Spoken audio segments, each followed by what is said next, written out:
Magandang umaga po sa ating lahat. Atin pong sabay-sabay na banggitin ang sumasampalataya.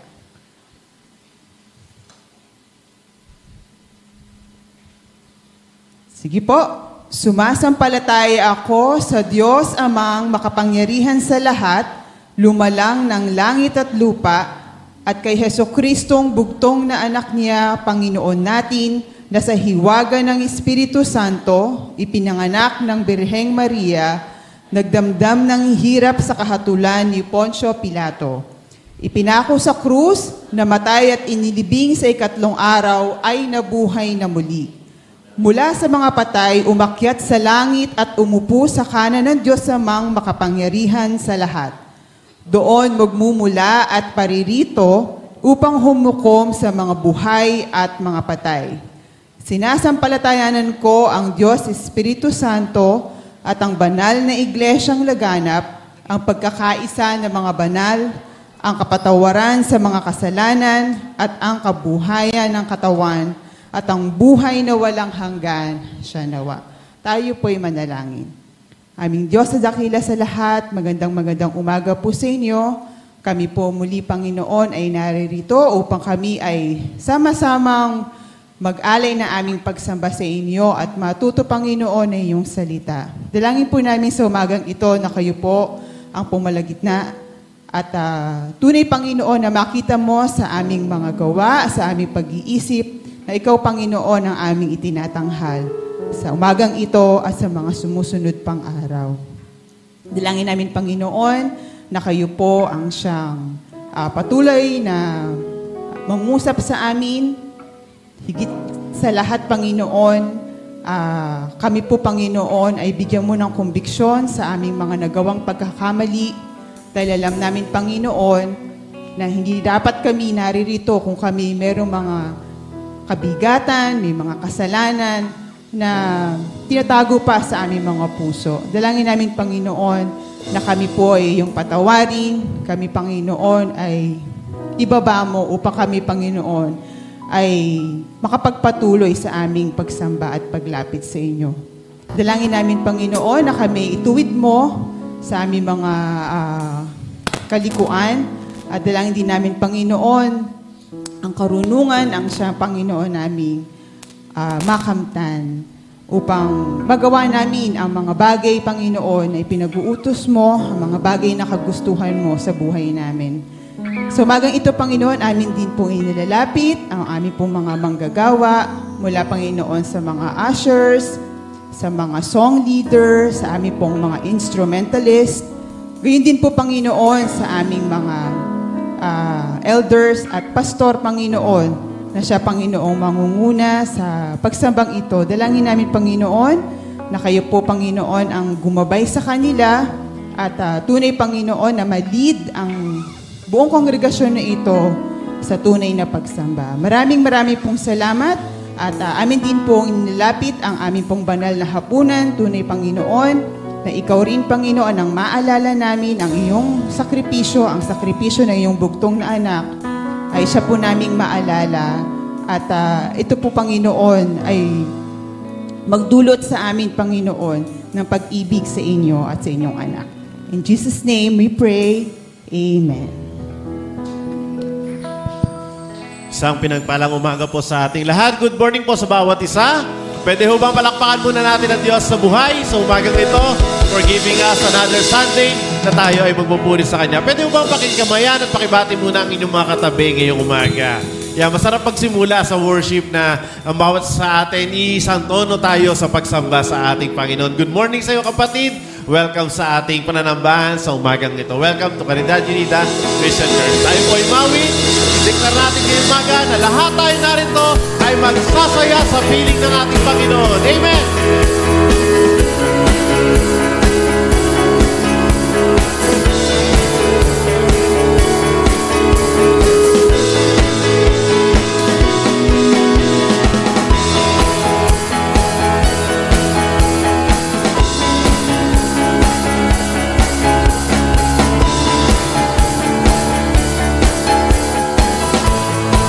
Okay, sumay-sumay po tayo mawin. Dakilang biyaya kami pinalaya mula sa bihag ng kasalanan. Pinatawad, pinagpala ng lubusan.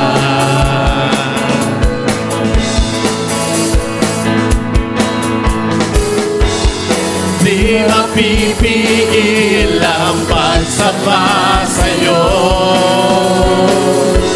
Jesus, dakila ka totoo.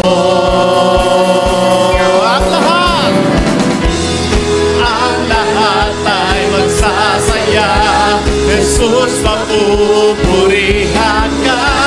Ikaw lamang ang aking pag-asa.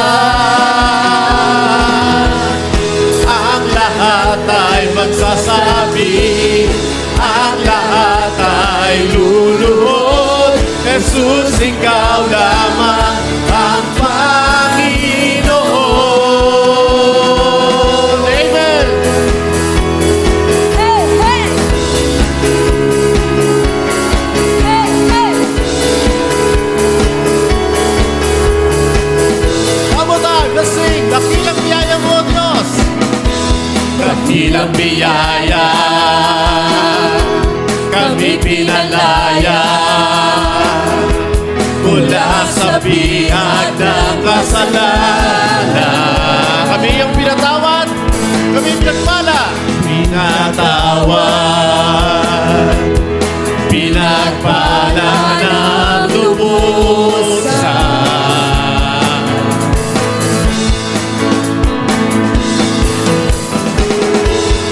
Di mapipigil ang pagsamba sa'yo, Jesus, dakila ka totoo. Ang lahat ay magsasaya, Jesus, papupurihan ka. Ikaw lamang ang aming pag-asa. Ang lahat ay magsasabi, ang lahat ay luluhod, Jesus, ikaw lamang ang Panginoon. Ang lahat ay magsasaya, Jesus, papupurihan ka. Ikaw lamang ang aming pag-asa. Ang lahat ay magsasabi, ang lahat ay luluhod, Jesus, ikaw lamang ang Panginoon. Amen! Lahat daw tayo na narito ngayong umaga ay magsasaya, tayo sasamba, luluhod ng ating mga sarili sa ating Panginoon sa umagang ito.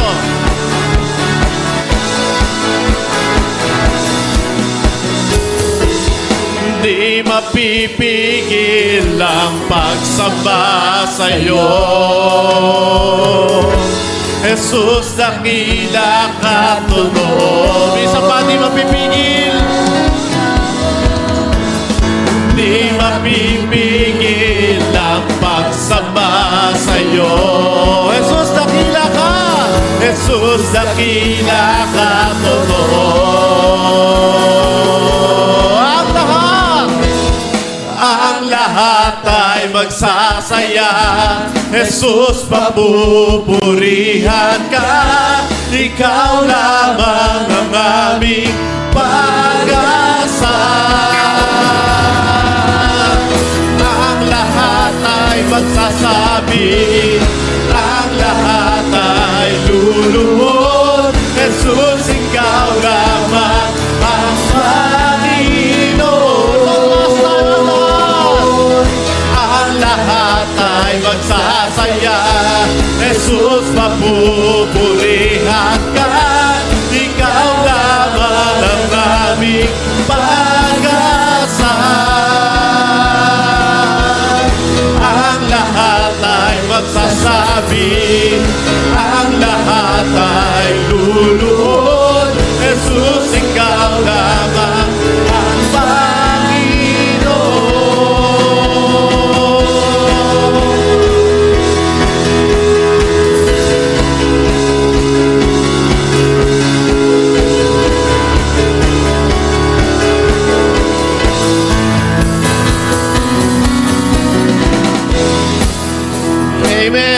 magpatuloy sa pagsamba sa ating Panginoon. One more time, tayo sumamba at magpuri sa Kanya. Deklara natin ang umitinang subagan ito.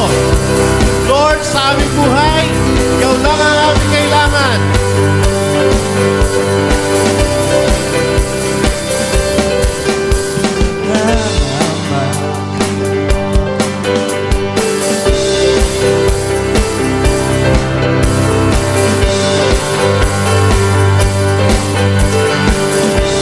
Hey, let's sing.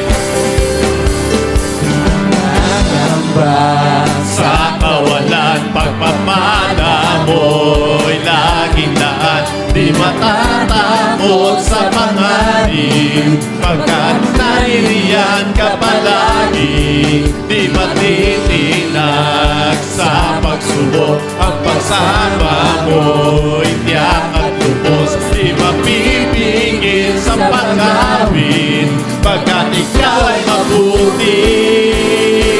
Pagkat ikaw ay mabuti. Ikaw ang aming pastor, hindi magkukulang sa bata. At higit pa, biyaya mo'y sagana at tumapaw sa bata. At higit pa, sapat ka sa lahat ng pangangailangan. Higit pa sa lahat kong inaasahan. Wala nang mahiling pabagat, ika'y sapat na, ika'y sapat na, at higit pa. Amen!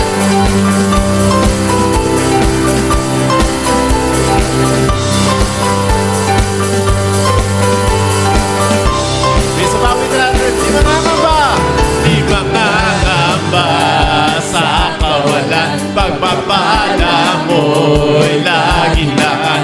Di matatakot sa panganib, pagkat naririyan ka palagi. Di matitinag sa pagsubok, ang pagsama mo'y tiyak at lubos. Di mapipigil sa pag-awit, pagkat ikaw ay mabuti. Sabay-sabay tayo, pagkat ikaw ay mabuti. Ikaw ang aming pastor, hindi magkukulang sa pagta. At higit pa, biyaya mo'y sagana at tumahabaw sa pagta.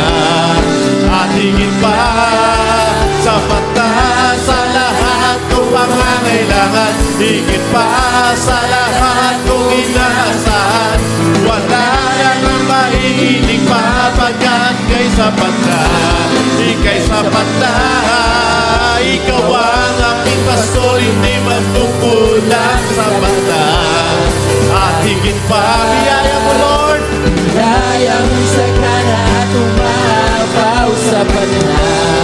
At higit pa, sapat na sa lahat kong pangangailangan. Higit pa sa lahat kong inaasahan. Wala nang mahilig pa, pagkat ika'y sapat na, ika'y sapat na. Wala na nga, wala nang mahilig pa, pagkat ika'y sapat na, ika'y sapat na. Wala na, wala nang mahilig pa, pagkat ika'y sapat na, ika'y sapat na, at higit pa. Yes, Lord. Wala na kami ibang mahilig sa umaga nito. Ikaw lang, Lord. Ikaw lang, ang presensya mo lang, ang Panginoon. Sapat na sa amin sa umaga nito, Panginoon. Purihin ikaw, Diyos. Maraming pong salamat sa inyo. Amen. Yes, Lord. We give you glory. We give you all the thanks, Panginoon, for your goodness, sa iyong kabutihan, Panginoon, sa aming mga buhay. Salamat, O Diyos, sa iyong biyaya na aming naranasan, Panginoon. Nag-uumapaw ang aming kagalakan sa umagang ito sa iyong kabutihan sa amin, Panginoon. Sa iyong pagmamahal sa amin. Sa maraming pagkakataon na aming buhay, kami nagkukulang sa iyo. Sa maraming pagkakataon, nagiging masuwayan kami sa iyo. Subalit, ang biyaya mo'y sapat lagi, Panginoon. Even if we don't deserve, Panginoon, lagi ang biyaya mo, O Diyos, ay sapat para sa bawat sa amin. Salamat sa dakilang pagmamahal na ito, Panginoon, na iyong pinararamdam na patuloy sa bawat isa sa amin, Panginoon.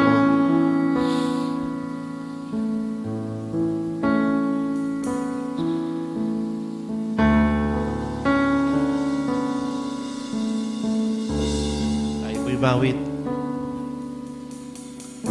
Habang hindi karapat-dapat, pagukulan ng habag at wagas mong pagsinta. Habang walang kakayanan, nasuklian ka ng mabuti sa lahat mong ginawa. Minsan pawitin natin.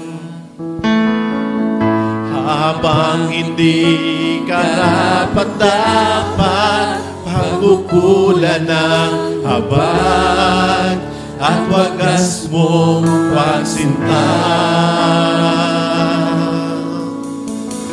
Habang walang kakayanan, nasuklian ka ng mabuti sa lahat mong ginawa.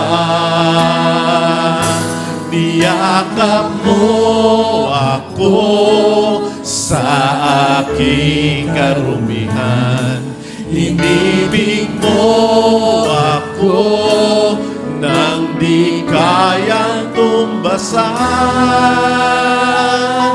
O Diyos ng katarungan at katwiran na kahit minsan di na bahiran ng kabanalan, kalwalhatian. Salamat sa sukdulang biyaya mo. O Panginoon, salamat sa sukdulang biyaya mo sa amin, O Diyos.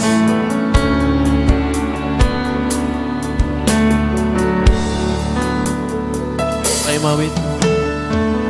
Ang walang salang manunubos, ang umako ng parusang nararapat sa akin. Anong habag sa tulad ko'y ligawan ng iyong katwiran at ako'y patawarin. Niyakap mo ako sa ating karumihan. Inibig mo ako nang di kayang tumbasan. Niyakap mo ako sa aking karumihan. Inibig mo ako nang di kayang tumbasan. O Diyos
Panginoon. Salamat sa sukulang biyaya mo, Lord. Even if we don't deserve anything, Panginoon, still, you managed to love us, Lord God. Opo, Panginoon.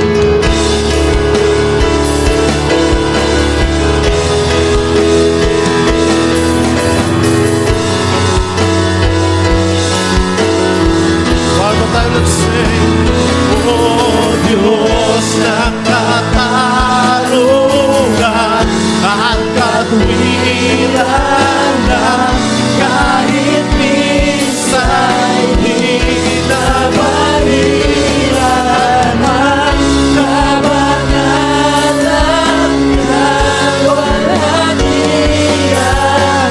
Salamat sa sukulang biyaya.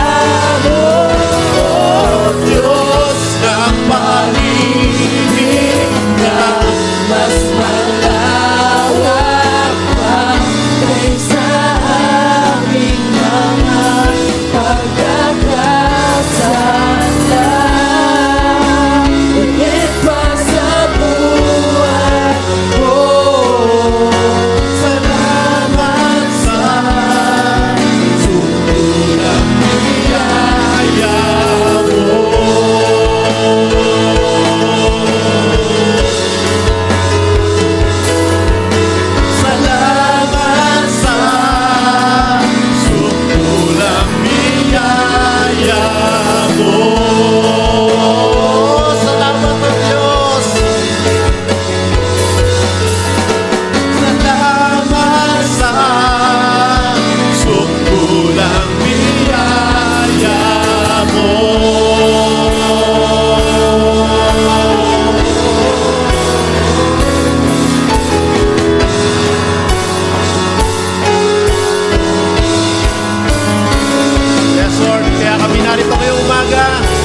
Pupurihin po kami sa inyo.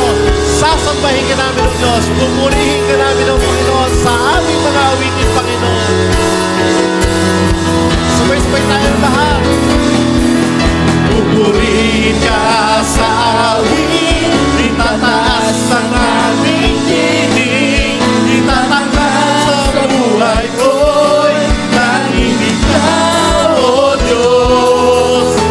Ipasa ka ng itan, ang iyong kalwalhatian, kadahilan mo'y di mapapatayan. Pupurihin ka, O Diyos. Pupurihin ka sa awit, itataas ang aming tinig, itatanghal sa buhay ko'y nanginig ka, O Diyos. Ipasa ka ng itan, ang iyong kalwalhatian, kadahilan mo'y di mapapatayan. Jesus sa'yo, Jesus sa'yo ang kapurihan, kalwalhatian, ngayon at magpakailanman. Oh, Jesus sa'yo lahat, Panginoon. Jesus sa'yo ang karangalan, kapangyarihan, ngayon at magpakailanman. Kesa pa, Jesus sa'yo, Jesus sa'yo ang kapurihan, kalwalhatian, ngayon at magpakailanman.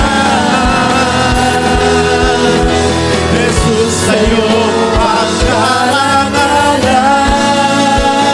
kapangyarihan, ngayon at magpakailanman.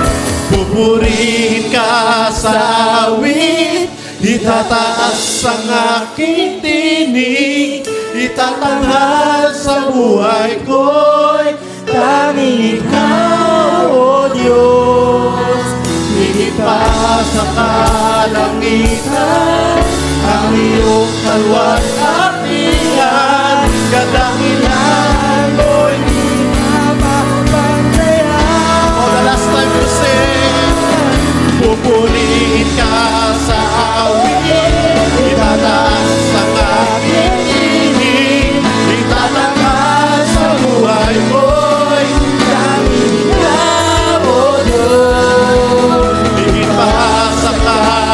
dakilang ang iyong kalwalhatian, kadakilan mo'y di mapapantayan.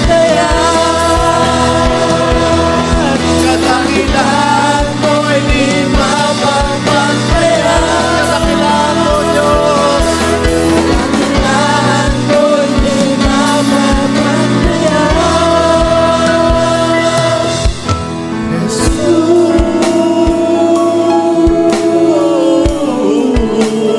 Jesus.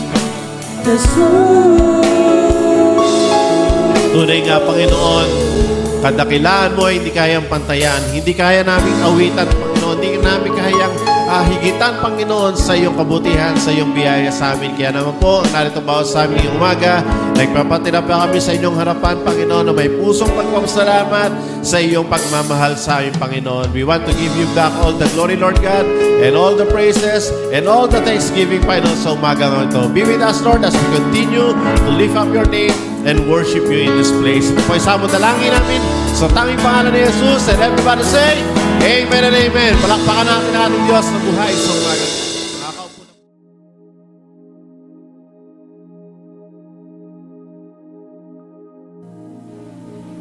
Yan, sige po, ating pong inanyayahan ang mga mayroong pong natatanging pagpapasalamat sa Diyos ngayong umaga na dumako po dito sa unahan at yung pong may mga nais na idulog sa Panginoon sa panalangin din. Meron tayong isang kapatid na babalik sa ibayong dagat at ating pong ipapanalangin din ngayong umaga. Okay po.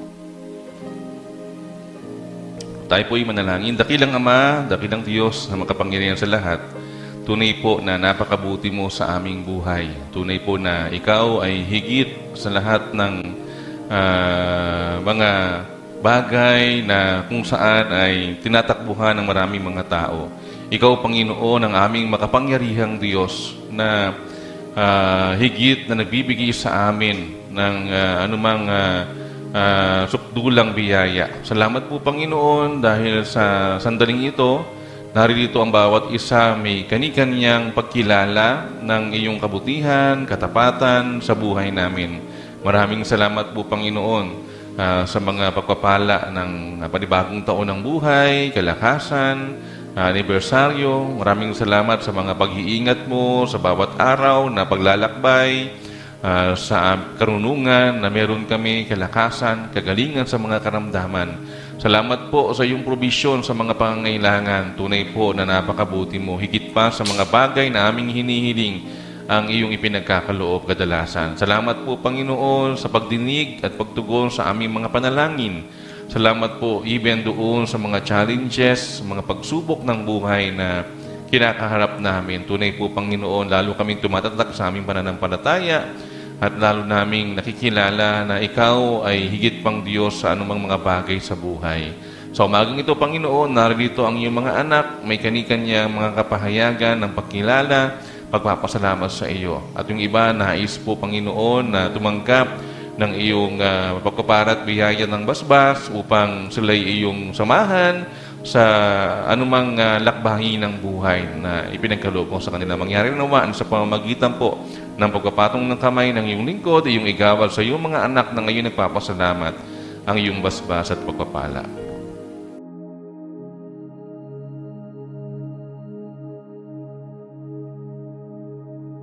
And good morning po sa ating lahat.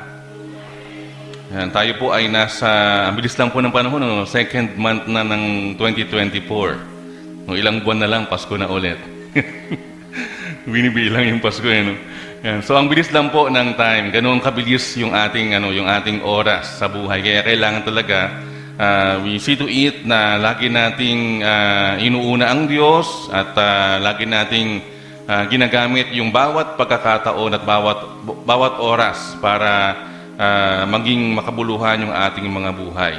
So ngayong umaga po tayo ay nasa paksa pa din about community, no, yung komunidad o yung kaugnayan nito sa church o sa iglesia, sa ecclesia na tinatawag, no, sa foreign language, no. So ang community ay nagre-represent sa church kung saan tayo ay pare-parehong involved. no? At meron tayong kani-kanyang mga parte, pananagutan, responsibilidad, tungkulin, hindi lamang pribilehiyo. No, naniniwala tayo, mas higit po iyon dahil yung pribilehiyo ay ito po ay sa pangkalahatan na sa buhay pananampalataya.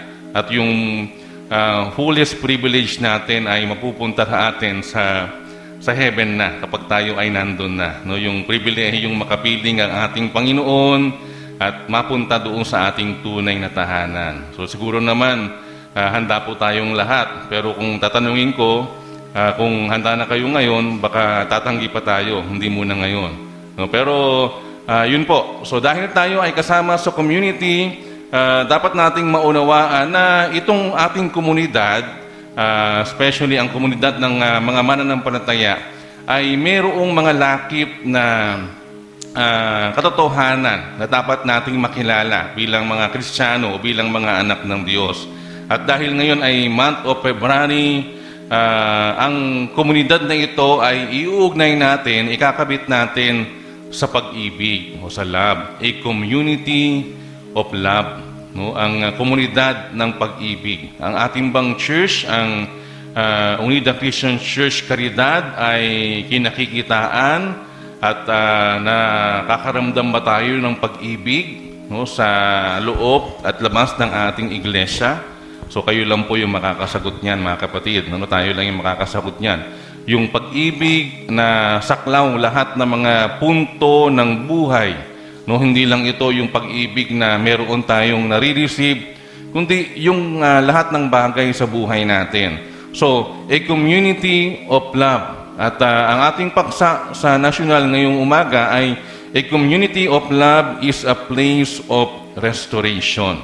Ang lugar kung saan ay muling binubuo ang isang nawasak o muling nire-restore ang isang nasirang bagay. So kung ito ay bibigyan diin, no, the subject or the one to be restored ay hindi anumang bagay kundi yung buhay ng isang tao o ng isang kapatid na tinutukoy at tumutukoy sa kanyang anak, sa atin, individual, o sa kanyang mga tupa, o sa kanyang mga sheep.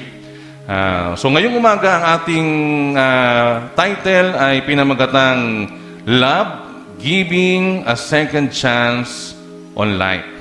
Giving a Second Chance on life. Yan. Ang ating text po ay matatagpuan sa John chapter 21 verse 16 to verse 15 to verse 19. At nais ko pong ating sundan yung ating mga talatang babasahin ngayong umaga. Kung kayo po may mga Bible, buksan niyo po sa John 21, 15 to 19. O kung kayo nyo naman pong makita yung nasa unahan natin, mas maganda po, sundan po natin yung ating teksto ngayong umaga. Ganito po ang sinasabi sa Mabuting Balita, Biblia, 1:21, 15 to 19. Pagkakain nila, tinanong ni Jesus si Simon Pedro, Simon, anak ni Juan, iniibig mo ba ako ng higit sa mga ito? Opo, Panginoon, alam niyong mahal ko kayo, tugon niya. Sinabi sa kanya ni Jesus, kung gayon, pakainin mo ang aking mga batang tupa. Muli siyang tinanong ni Jesus, Simon, anak ni Juan, iniibig mo ba ako? Sumagot si Pedro, Opo, Panginoon, alam ninyong mahal ko kayo. Sabi ni Jesus, alagaan mo ang aking mga tupa.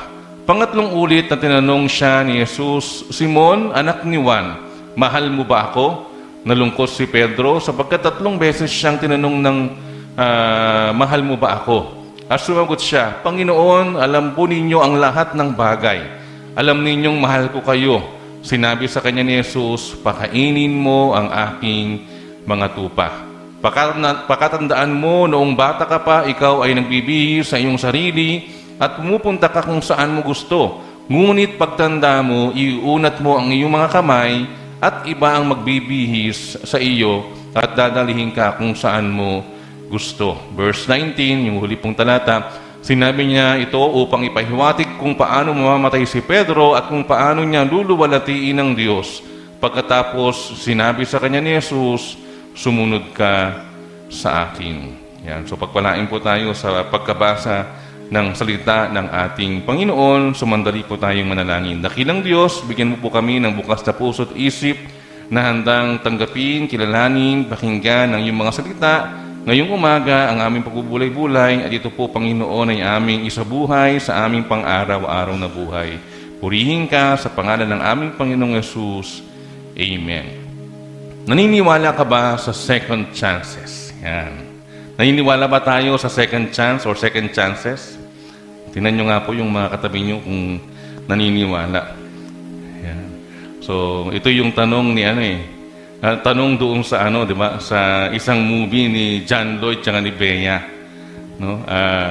Kung meron bang second chance, kung meron bang ikalawang pagkakataon sa buhay ng isang tao. Siguro yung iba kinikilig dahil pwedeng iugnay sa pag-ibig o pag-iibigan. No? Hindi ko alam dito kung meron bang nag-iibigan o nag-ibigan na dito nang galing, no? So second chance o second chances. No? Kasi yung iba wala pang karanasan sa buhay pag-ibig. At yung iba naman ay sawa ng umibig. Sawa ng umibig. Ayaw ng umibig. Pero naniniwala ka ba sa second chance or second chances? No, alam niyo po, kung merong isang nakakatuwang bagay, lalo kapag bagong taon, di ba? Pag tayo ay nagdiriwang ng bagong taon, ay yung katotohanan na higit doon sa mga party, sa mga pagdiriwang, sa mga New Year's list, sa mga ginagawa nating activity every New Year, kasama ng ating mga kaibigan o ng ating pamilya o dito sa ating church, no? Ang isang magandang bagay at nakakatuwa na makita ay yung katotohanan na ang New Year o yung bagong taon ay nagre-represent ng maraming mga chances sa buhay. No? It represents too many chances or too many a chance of a new lease on life. No? Maraming pagkakataon, maraming muling oportunidad at sa karamihan ito ay tinatawag na a chance of a new lease on life. Parang itong isang buong-buong bagong simula. No? Buong-buong bagong simula, bagong pagkakataon para magsimula muli sa buhay. So pasok po iyon doon sa tinatawag na second chance. Ikalawang pagkakataon. Kasi yung ikalawang pagkakataon pwede namang mangyari yan sa ikatlo, ika-4, ika-5, ika-6, no, etc. At yun ay ikalawa pa ring pagkakataon. So, a second chance. No, alam ko po na alam nyo rin that it is not every day that you get a second chance. No, hindi naman lagi araw-araw na meron tayong second chance. No, dahil madali ang buhay, minsan nami-miss natin yung ikalawang pagkakataon. No, lalo yung mga maagang kinukuha ni Lord, no, yung iba na halimbawa sa pag-ibig, nabibigo, tapos hindi mo na maibabalik yung pag-ibig mo kasi yung iniibig mo ay umibig na. No, wala nang second chance, di ba, pag ganoon. O kaya naman sa hanap buhay, sa trabaho, nawawalan ka na ng second chance doon sa iyong paboritong kumpanya dahil meron na ng kinuha kapalit mo. Hindi ka na makakabalik ulit doon sa nais mong lugar o nais mong posisyon. So, hindi araw-araw merong second chance. It is not every day that you find someone also that will give you a second chance, or much less someone who will give you a second chance every day. So, mahirap humanap ng ganoong mga tao. Yung bibigyan ka lagi ng pagkakataon. Kung ito ay tungkol sa kapatawaran sa kasalanan na iyong nagawa o kung anumang mga bagay, no? Lalo na yung tao na palaging merong second chance every day. No, baka sabihin nila, abusado ka na. No, lagi ka na lang second chance. Na hindi ka na nadala, hindi ka na natuto, 'di ba? Ganun po tayo eh. Practically speaking, yun yung ating panapat doon sa sinasabing second chance na pwedeng i-offer at maramdaman ng ating kapwa. Pero, kung ating titingnan at susubukang tingnan sa buhay ng ating Panginoong Yesus, no? In Jesus, Peter and others like Peter, kung saan sabi nga may kaugnayan sa Panginoon, no? Na natagpuan yung second chance kay Jesus. They both, or Peter and those nakatulad niya, ay natagpuan yung second chance sa ating Panginoong Yesus. And we can find it as well. Amen po ba? No? Pwede bang matagpuan ang second chance kay Jesus? Amen po ba? Yan, yung iba hindi niniwala sa second chance. Yan. So, ang ikalawang pagkakataon ay maaari nating masumpungan sa ating Panginoong Yesus. Kaya nga sabi ng ilan, ang gospel daw is the gospel of second chances. Bakit? Bakit nila tinawag na ganoon? No?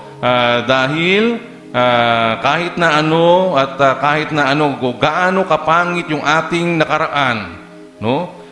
No matter how worn out our past is or past may be, there is forgiveness offered in Christ Jesus.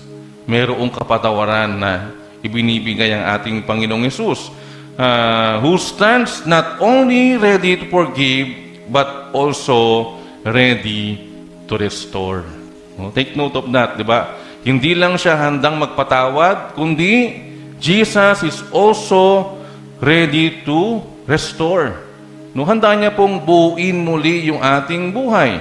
No, handa niya pong i-restore ulit yung ating nasirang buhay sa kanyang harapan.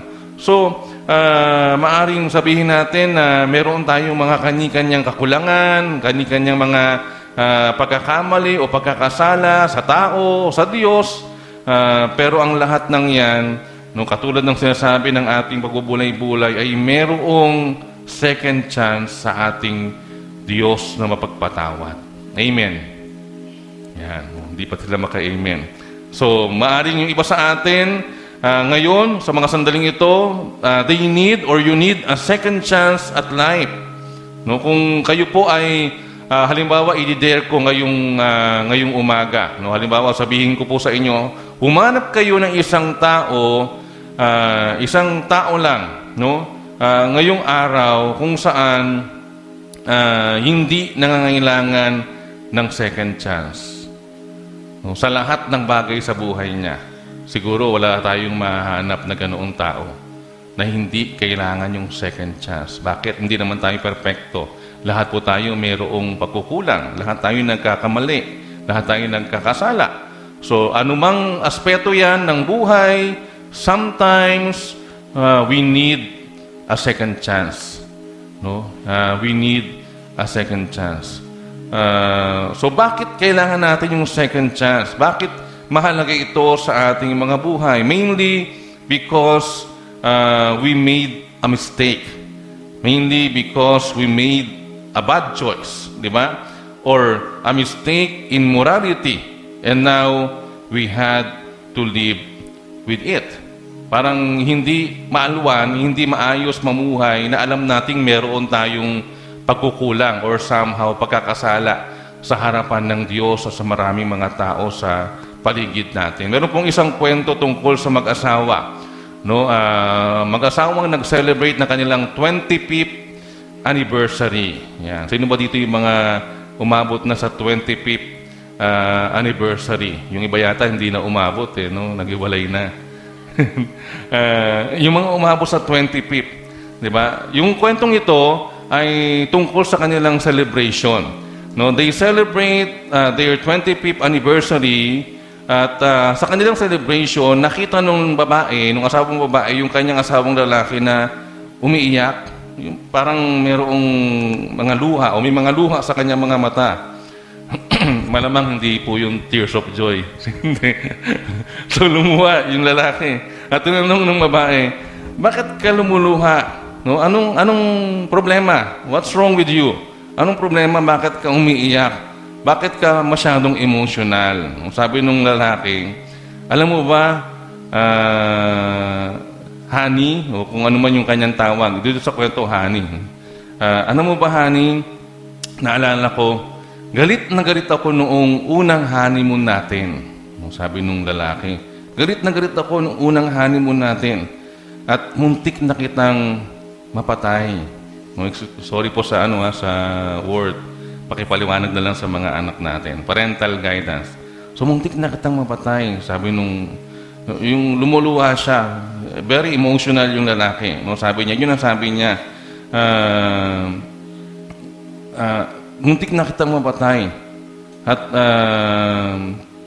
kung nagawa mo yun, sabi nung babae, kung nagawa mo yun, honey, baka nasa kulungan ka pa hanggang ngayon. No? Nasa kulungan ka hanggang ngayon for 25 years. So, ibig sabihin, parang 25 years yung maaari niyang maging legal ng kanyang pagkakakulong. Pero ang sabi nga ng babae, pero di ba pinatawad na kita? No, pinatawad naman kita doon. I forgave you that long time ago. Napakalagal na noon at pinatawad na kita, honey. No? Pero ang sabi po nung lalaki, alam niyo po ba? Alam ko naman, honey, na pinatawad mo na ako.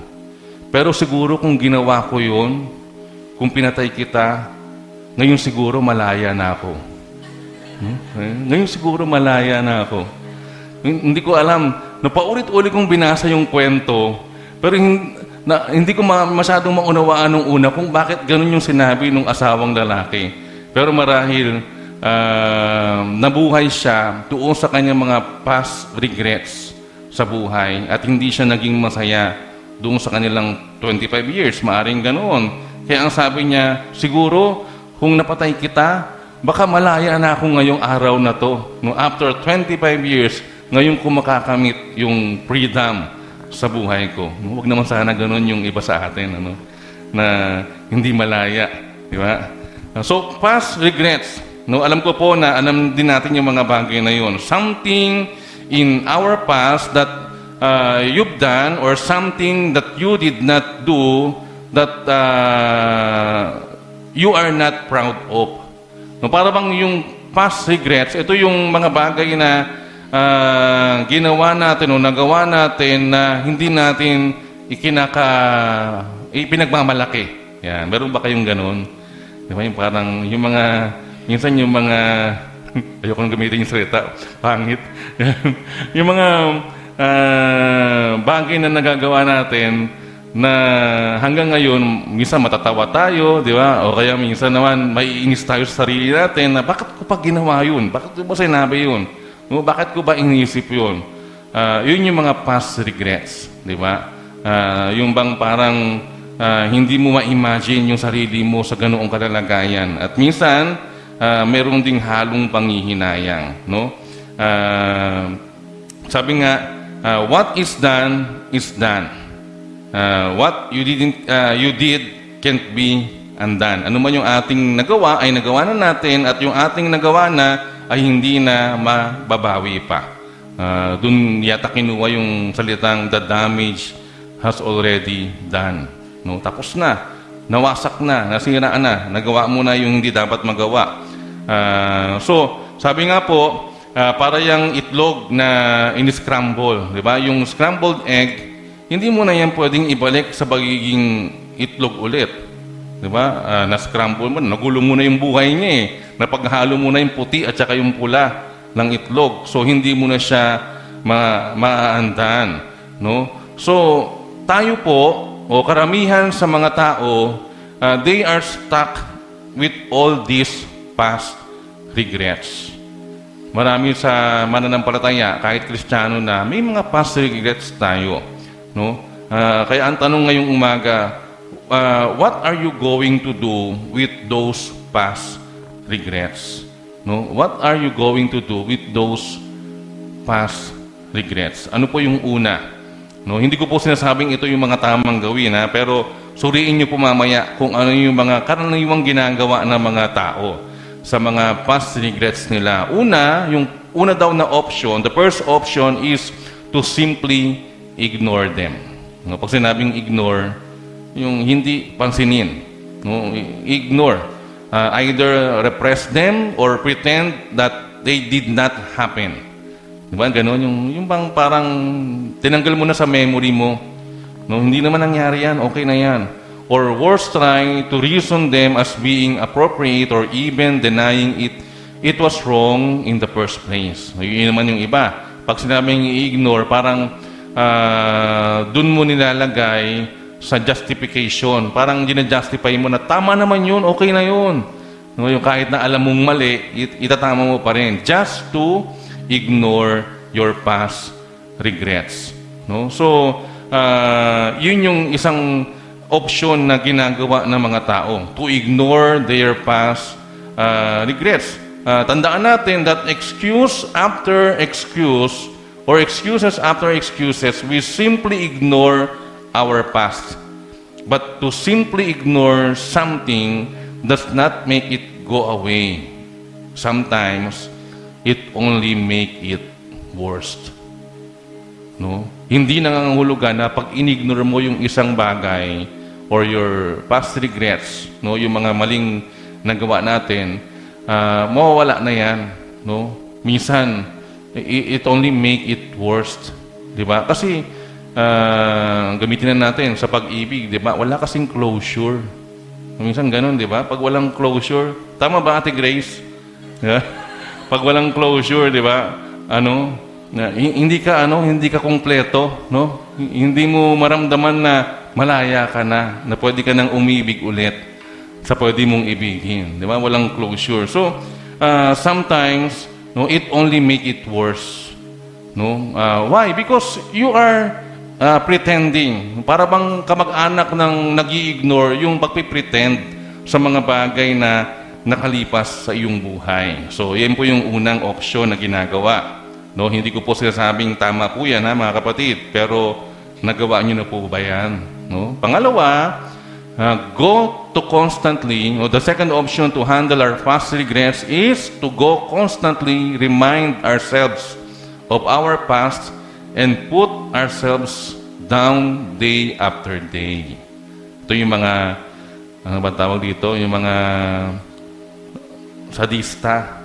Yung mga sinasaktan yung sarili nila, paulit-ulit, emotionally, no? Or minsan, siguro, darating physically yung gantong aspeto, no? Baka may ganong taong gumagawa.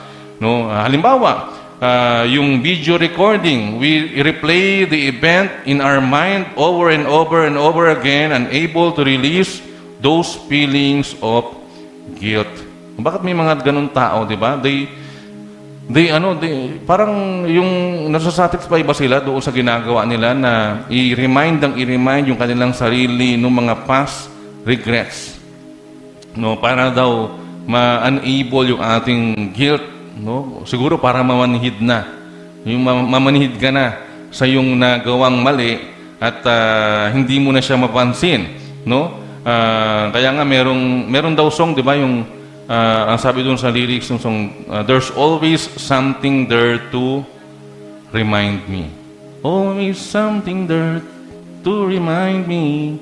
Hindi ko sa ulado yung buong kanta eh. Buti na lang, hindi ko kakantahin.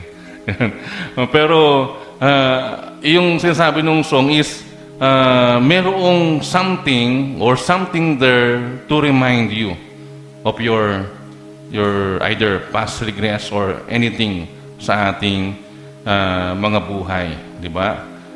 Minsan makita mo isang pagkakataon ng Christmas Eve, yung isang pamilya na magkakasama, kumakain sa isang kainan, sa isang restaurant, at niremind mo yung iyong sarili, kung hindi lang ako nagloko, sana ganito rin yung aking pamilya. Buo pa kami. No? Minsan, makita mo yung isang kaibigan na bumalik sa eskwela at may mga nabubuo siya, naaabot siya mga goals sa kanyang buhay, at na-remind yung sarili mo, I just could stop drinking, if I just stop drinking, I could also do that. Kung tinigil ko sana yung aking pag-iinom, yung aking bisyo, sana ngayon nakapag-aral pa ako. No? Hindi mo sana makakanta yung kanta ni FPJ ba yun? Kung natapos ko ang aking... Yan. Sino po kumanta nun? Kuya Aris po. Si Nonoy pala. Yan, di ba? Yung gano'n, merong ano yun, may past regrets. Di ba? May past regrets sa buhay. No? Pag nakakita tayo ng mga bagay na yun, nare-remind tayo of our past regrets. Mga kapatid, minsan, sabi nga, akala natin matapang tayong harapin ng ating mga nakaraan. Na halos, pahirapan natin yung ating mga sarili, pero sa bandang huli, hindi ka pa rin ang tagumpay sa iyong paglaban sa iyong mga past regrets. Huwag po tayo masyadong harsh sa ating mga sarili. No? Isipin natin lahat ng mga bagay. Magmuni-muni tayo. Magbulay-bulay tayo. Ano ba yung mga nangyari? Ano yung aking kakulangan? Ano yung aking mga pagkakamali? Ano yung pwede kong magawa para matapos o sabi nga, ma-accomplish ko yung maraming mga bagay at ma-win ko o mapagtagumpayan ko yung aking mga past regrets. No? Sometimes we beat ourselves up, we feel guilty, we feel worthless, no? With no joy or whatsoever. Nawawalan tayo ng kagalakan sa buhay kapag tayo ay paulit-ulit nagre-rewind ng mga bagay sa nakaraan. No? Parang may kaugnayan to doon sa movie ni Ding Dong at saka ni Marian. Pero iba naman yung nabigyan ng highlights doon. Medyo maganda, di ba? Kahit pa paano. Pero minsan o madalas, sa buhay ng isang tao, hindi nakakatulong yung ganitong bagay. Tandaan natin na ang Diyos, He gave us a life and He promised a life to the fullest, di ba? Yung buhay na kasaya-saya, buhay na may kasaganaan, yung buhay na may kagalakan, higit sa joy na pwedeng ibigay ng ating nakikita sa paligid. Ano sabi sa John 10:10? No, naparito ako upang ang mga tupa ay magkaroon ng buhay, buhay na masaganang lubos. So mayroong great plan and promise ang Lord sa atin. At diyan pa lang siguro makikita na natin hindi nararapat mabuhay ang tao sa buhay sa kanyang nakaraan, lalo doon sa mga past regrets. No? Kung babalikan naman natin yan, dapat pagtagumpayan natin. Hindi tayo kaladkarin at lalo pang mawasak yung buhay natin sa hinaharap. Yan. Pangatlo at panghuli, doon pa lang po sa first point yan. The third option is the best one, and that is to bring those past regrets to Jesus and let Him forgive you and give you a fresh start. Yan. Siguro naman, meron tayong mapipili doon sa tatlo, di ba? Bring those past regrets to Jesus and let Him forgive you and give you a fresh start. So, when we confess our sins to God, we are like a first grader na nakatayo sa harapan ng ating teacher, hawak-hawak yung ating magulong papel o maruming papel. Di ba? Naranasan nyo ba nung grade 1, grade 2, or grade 3 kayo na maano pa kayo magsulat, mag-color, yung lagpas-lagpas? Di ba? Sa hiya mo, hindi ka halos makatingin sa teacher mo, pero hawak-hawak mo yung papel, humihiling ka ng second chance na pwede mong ulitin yung iyong ginawa o kung pwedeng ulitin yung iyong ginawa. At yung teacher naman natin, dahil naunawaan tayo, sabihin sa atin, syempre, no, pwede mong ulitin yan sa panibagong sheet of paper. Diba? Pwede nating ulitin yan. So, happy is that first grader who gets a second chance. Katulad po ng kaligayahan siguro marahil ng sinulat ni David sa Awit 32:1. Ano pong sabi doon? Mapalad ang taong pinatawad na ang kasalanan at pinatawad rin sa kanyang mga pagsalansang. Hindi ko ba? Yung pakiramdam na ikaw ay pinatawad, yung pakiramdam na ikaw ay na-forgive at merong chance to restore yung iyong buhay, ay napakaligaya sa puso. Katulad ng mga grade 1 na kung saan meron silang pagkakataong ulitin yung kanilang pagkakamali para masulat nila at magawaan nila yung tama at nararapat. So, we go back to our seat and start over at makikita natin na ang Diyos, no, He set for us a certain boundaries. Merong batas o law na kung saan nagpo-protect sa atin at nag-iingat sa atin lalo kung tayo ay mag-go outside doon sa boundaries ng buhay pananampalataya na maikakabit natin sa kasalanan, di ba? Sa buhay pananampalataya, ganun. Kapag tayo ay lumabas sa set na boundaries ng Diyos, nakakasala tayo. Diba? Alam natin hindi nararapat to, alam natin hindi ito nakalulugod sa Diyos, alam natin na hindi dapat sa isang Kristiyano, sa isang anak ng Diyos yung bagay na yan, pero sinusubukan natin gawin, ginagawa natin, so lumalabas tayo doon sa boundary ng Diyos. Pero ang Diyos still, He is a forgiving God. He is a loving God. Amen? No? Hindi po yun susi para magkasala pa tayo, ha? Pero yun po yung katotohanan. Although, alam natin na our God is a just God. No? Matuwid na Diyos. A holy, a rightful God. No? Ayaw niya po ng mga bagay na yun. Siguro kung may unang sisimangot at malulungkot sa atin, pag ginawa natin yun, ang Diyos. No? Parang ang tatay natin, ang nanay natin, nalulungkot pag gumagawa tayo ng hindi tama. Ganon din po ang Diyos sa buhay natin.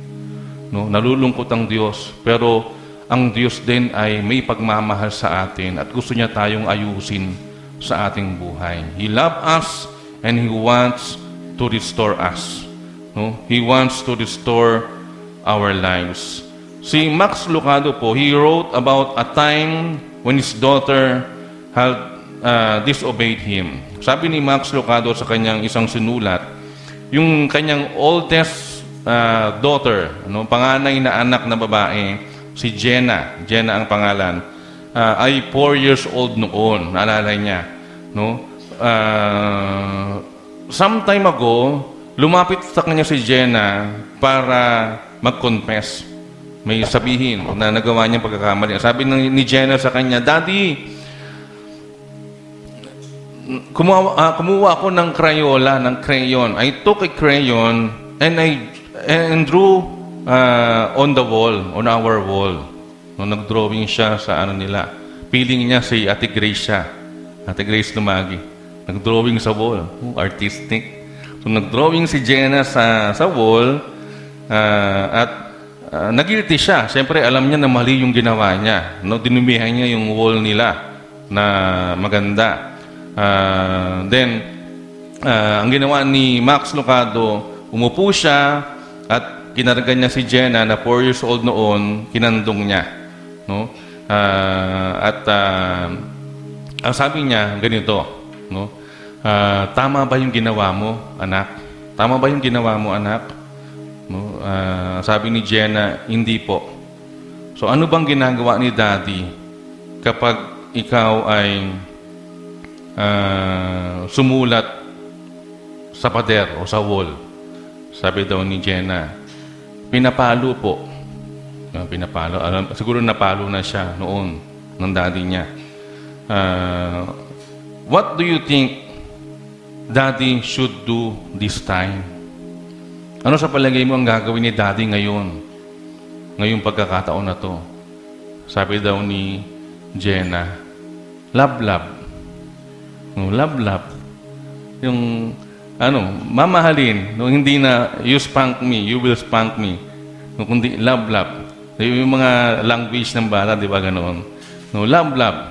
So, ibig sabihin doon sa conversation nila, merong bagay na ibinukas sa isip ni Max, yung kanyang anak o yung pangyari sa kanyang anak. Na doon sa second chance, sa second time na nagkamali yung kanyang anak, no, he had an option to love his daughter more, na hindi paluin, kundi iparamdam lalo yung pagmamahal. Mga kapatid, minsan malayo to sa buhay ng isang Kristiyano o ng mga mananampalataya kahit sa loob ng church. No, kaya ang challenge sa atin, huwag tayong maging mapanghusga at daig pa natin ng Diyos sa pagsiyasat ng buhay ng isang tao dahil hindi naman natin alam ang laman ng puso nila. You see, God wants to forgive us and He wants to give us a fresh start. No? Minsan ka nang nandoon sa katayuan ng mga taong minsan inaakala natin wala nang pag-asa sa buhay. Diba? Minsan ka nang nandoon sa kanalagayan ng tao na minsan ang akala natin ay sakit na ng ulo, no? Yung bang parang wala nang pag-asa, hindi na yan gagaling sa sakit niya o hindi na yan mag-iiba ng buhay, pero ang Diyos hindi pa tapos sa kanila at hindi pa tapos yung kanilang second chance. And still God wants to forgive us, to forgive them, and He wants to give us a fresh start. Ang Biblia po is filled with people who came or who come to God seeking a second chance. Sa Bible, marami mga taong ganoon. No? They are seeking second chance from God. And God granted their request. No? Marami pong taong ganoon. Pero ngayong umaga, gusto ko pong tingnan natin yung dalawang tao lang kasi hindi kakasya yung ating oras. No? Una ay si Jonah, si Jonas. Yan, si Jonah. People who came to God seeking a second chance and was granted like Jonah or Jonas. No? So, si Jonah, siguro kilala niyo po naman si Jonah ng masyado. No? The first man who turned away from God, si Jonah, no? As a man who just had a will in his story. No? Laging kakambal ng story ni Jonah yung balyena o yung isdang malaki. Di ba? Kung ano man yung isdang yan. So, the story of Jonah is not about a fish. Tandaan natin. No? It's about the God of the second chance. Yan. The story of Jonah is not about a fish, but it's about the God of a second chance. Si Jonah, isang propeta. He had been commanded by God to preach to the citizen of Nineveh. Diba? Inutusan siya ng Diyos na, Jonah, pumunta ka sa Nineveh, pangaralan mo sila sa kanilang mga kakulangan o sa kanilang mga pagkakasala at pagsalansang sa akin, no? At sabihan mo sila na sila ay gugunawin o totally aalisin kung hindi sila magbabago sa kanilang buhay. No? So kung titingnan natin yung aspect ng second chance sa buhay ng mga taga-Nineveh, ang Diyos pa rin ay nagbibigay ng second chance. Di ba? So, ganoon. Pero hindi naman tayo magpo-focus sa mga taga-Nineveh. Kay Jonah tayo magpo-focus. So, that was hard for Jonah to deal with. Bakit? Bakit ganoon? Dahil si Jonah, he hated the Assyrians. No? Kasi ang Nineveh ay capital ng nation of Assyria. At hate ni Jonah ang mga Assyrians. Ayaw niya. No? So, ayaw niyang puntahan, ayaw niya siguro makita yung mga tao doon. Baka mayroong bad experience si Jonah, mayroon siyang daladala na against doon sa mga taga-Nineveh. So, nothing would have pleased Jonah more than to see the whole bunch of the Assyrians wiped off the earth. Siguro kung mayroong mas magandang makita ni Jonah, ay yung makita niya yung mga taga-Nineveh gunawin at mawala. Baka yun pa, magagalak si Jonah doon. No? Pero hindi yun ang utos ng Diyos. Ang utos ng Diyos sa kanya, pumunta ka, bigyan mo ng babala ang mga taga-Nineveh para hindi ito mangyari. No? So, nagdadalawang isip si Jonah. No? So, yung direktiba ng Panginoon kay Jonah is to travel east over to the land to Nineveh. But Jonah booked passage on a ship headed west toward Spain. No? Sa Nineveh siya pinapapunta, pero nagpunta siya ng Palawan. Diba? Tumakas, gusto niya magpalawan, mag-aano siya, mag-island hopping doon sa Palawan.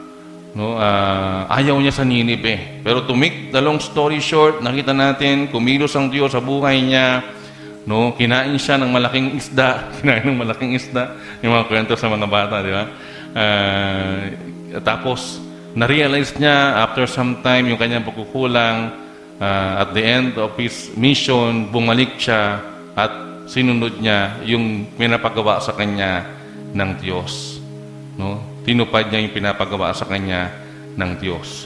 Kapag tinawag tayo, o tinawag ka ng Diyos sa isang gawain, doon kanya ilalagay kahit ayaw mo at gumawa ka pa ng paraan para lumayo. No? Tandaan natin, bibigyan ka pa din niya ng pagkakataong gawin ang nais niya para sa iyo. And that is one of the important lesson from the story of Jonah. That God is the God of second chance. Yan. Amen? Amen po ba? Yan. So kay Lord, may second chance. Diba? Kay Lord, merong restoration. Bukas ang Diyos sa restoration. Bukas ang Diyos sa second chance. Sa tao, parang ang labo niyan, pero tandaan natin, bilang Kristiyano at meron tayong Diyos Ama sa langit na merong ganyan, we need to do those things na ginagawa ng Diyos at bukas ang Diyos. Pangalawa, si Pedro, Simon Peter. Noon, this second person was given another chance is Simon Peter. Si Jesus, sa kanyang relationship kay Peter, he was wounded by him. Yeah. Maybe hindi lang physical kundi emotional. Alam naman natin, di ba? Yung ikaw ay itanggi sa chaotic time, ibig sabihin dun sa magulong pagkakataon, dun sa time na nagkakagulo, at sa time na naghahanap ng mga magkakakampi, hindi ito natagpuan ni Jesus kay Pedro.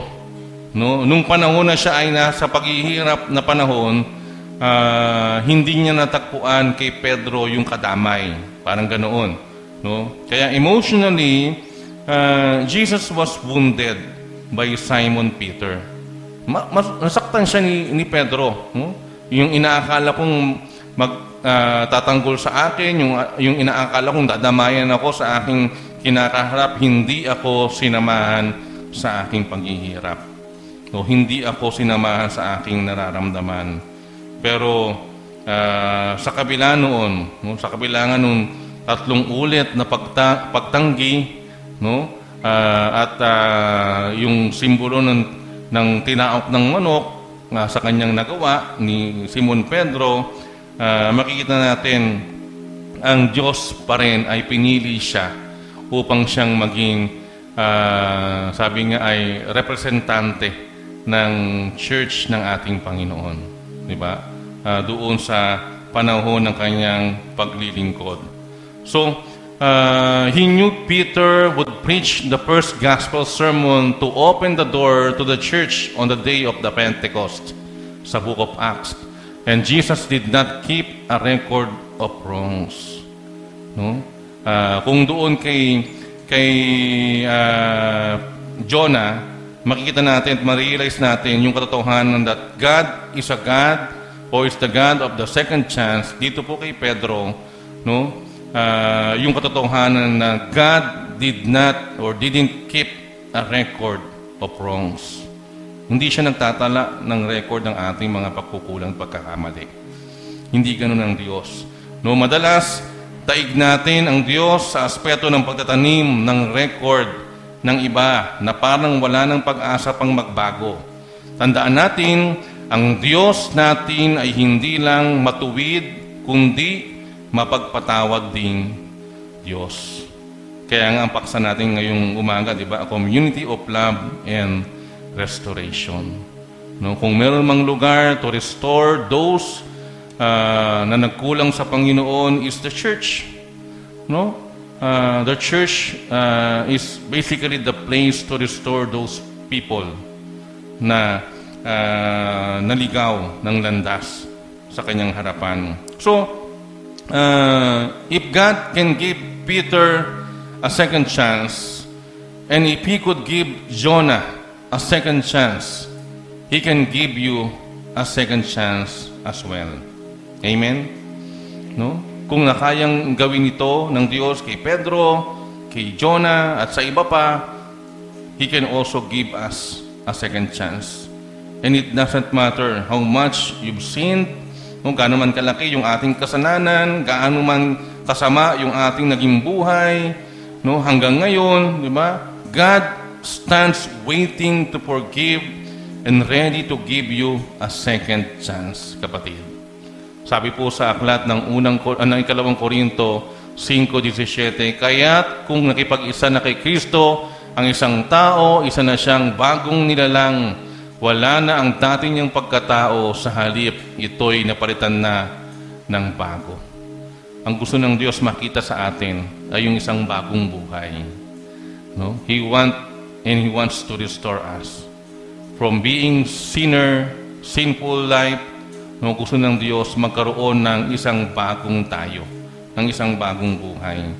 No? He loves us and He wants to restore us. And He will give us always a second chance. You can start afresh this morning. Ang tanong, handa mo bang hingin at tanggapin ang second chance ni Lord sa iyong buhay? Magandang umaga po, pagpalain po tayo ng ating Panginoon.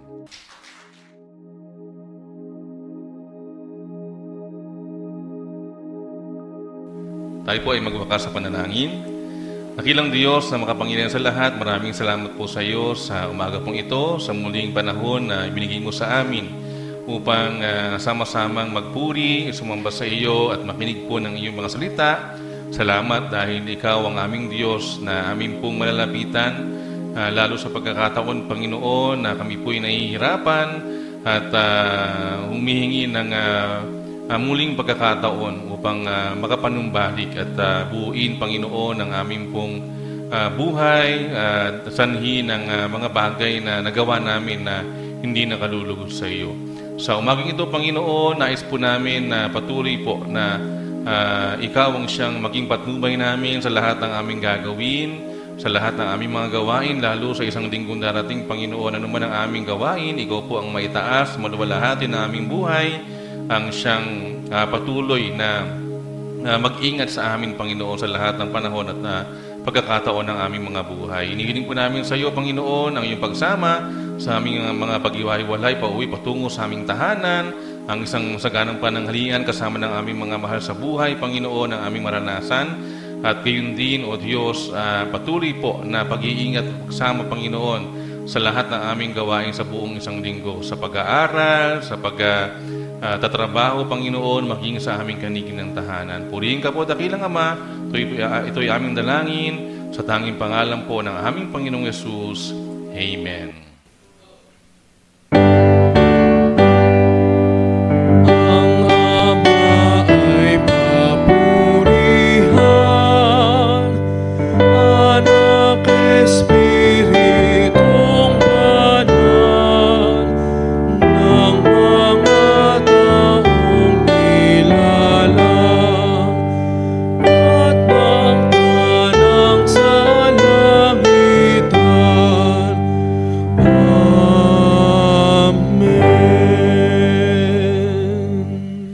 Pinakamamahal, naway sumaating lahat ng pagpapal ng Panginoon Kristo, ang walang hanggang pag-ibig ng Diyos Ama, ang pakikipisa at kaaliwan, buhat sa banal na Espiritu, mula ngayon pagpasawalang hanggan. Amen.